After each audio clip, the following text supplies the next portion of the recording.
Two ages. You have two of them. One is the number on your birthday cake. The other one, Stanford scientists just discovered it doesn't move smoothly. It doesn't creep up on you gradually. It ambushes you twice. A study published in Nature Aging 2024 found that your body ages in two sudden, dramatic waves.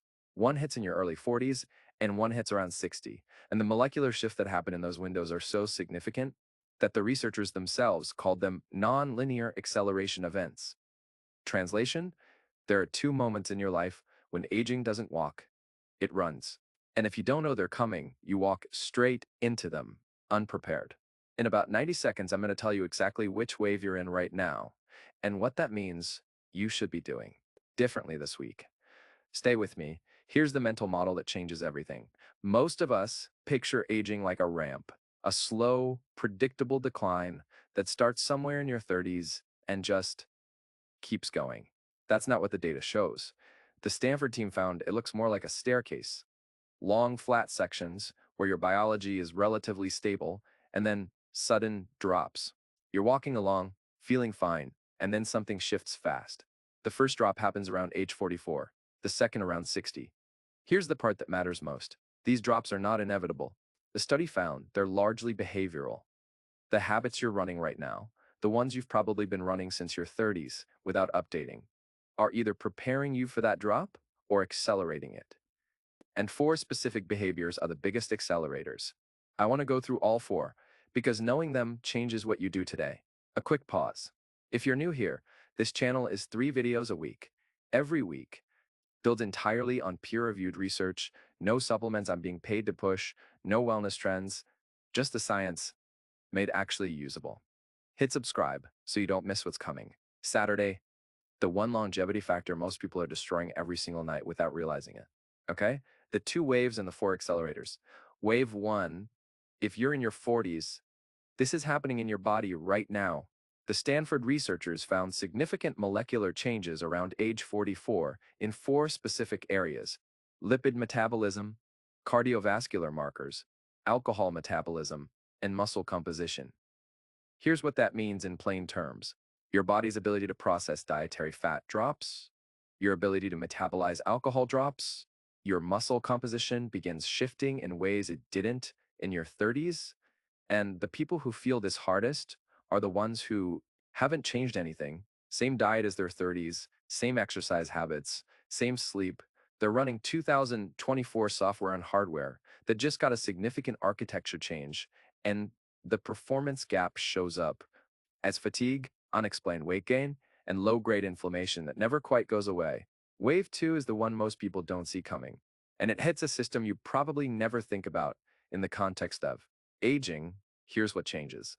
Around 60, the dramatic molecular shifts move to your immune system, your kidneys, and your carbohydrate metabolism. This is when chronic disease risk accelerates most sharply.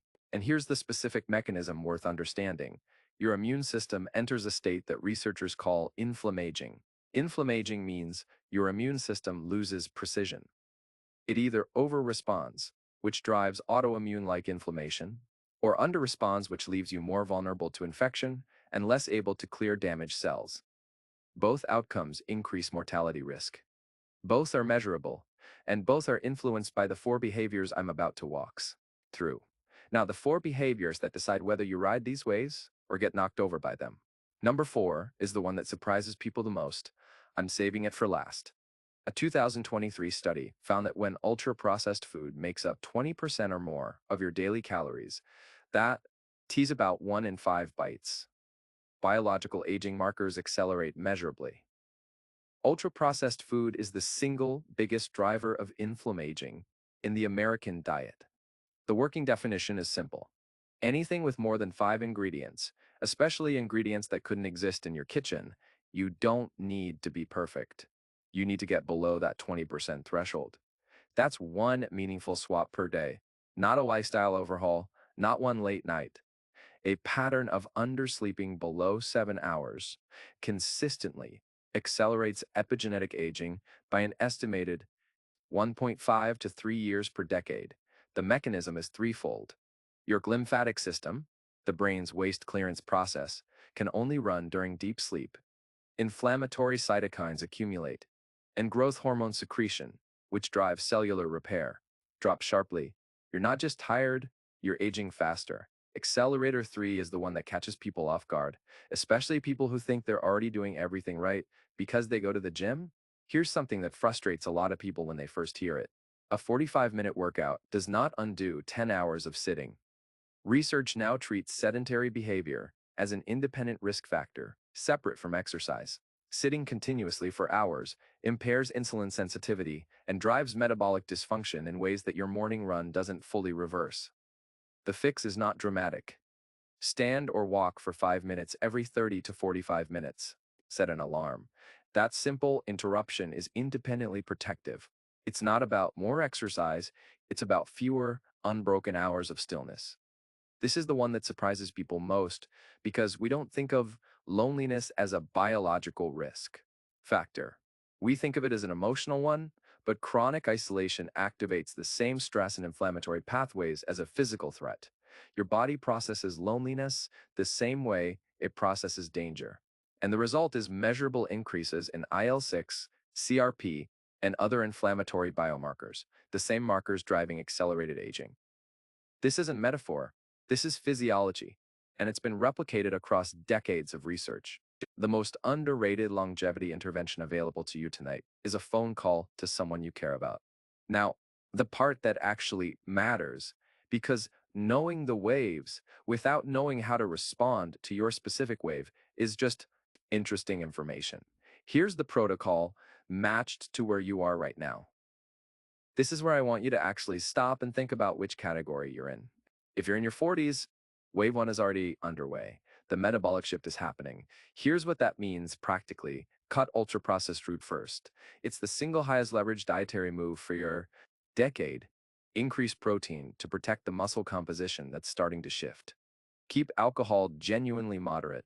Your liver's processing capacity just dropped, whether you feel it or not. And add zone 2, cardio-sustained, moderate effort. 3 to 4 hours a week to maintain the cardiovascular markers that wave 1 targets. If you're 55 heading towards 60, the immune wave is your focus. Prioritize sleep quality over quantity. Deep sleep is where immune regulation happens. Resistance training to preserve muscle as your metabolic anchor. And deliberate social connection, not as a lifestyle preference, but as an inflammation management strategy. The principle is simple. The specific intervention matches the specific wave. What works in your 40s and what works at 60 are not identical. Matching them is what makes the difference. And here's why Tuesday's video matters so much. In the context of everything we just covered, the most powerful lever for both of these waves, the 40 seconds metabolic shift and the 60s immune shift, happens during sleep. And 73% of Americans are doing one specific thing every night that actively works against it. That video goes live Saturday. If you're not subscribed yet, now's the moment. You don't want to see it 3 weeks late in a recommendation feed. One last thing before you go, and I genuinely want to know this. Drop in the comments, which wave do you think matters more? The 40 seconds shift or the 60 seconds? I have a strong view on this, and I'll share it in the replies. I'll be in the comments for the next 48 hours. Come argue with me.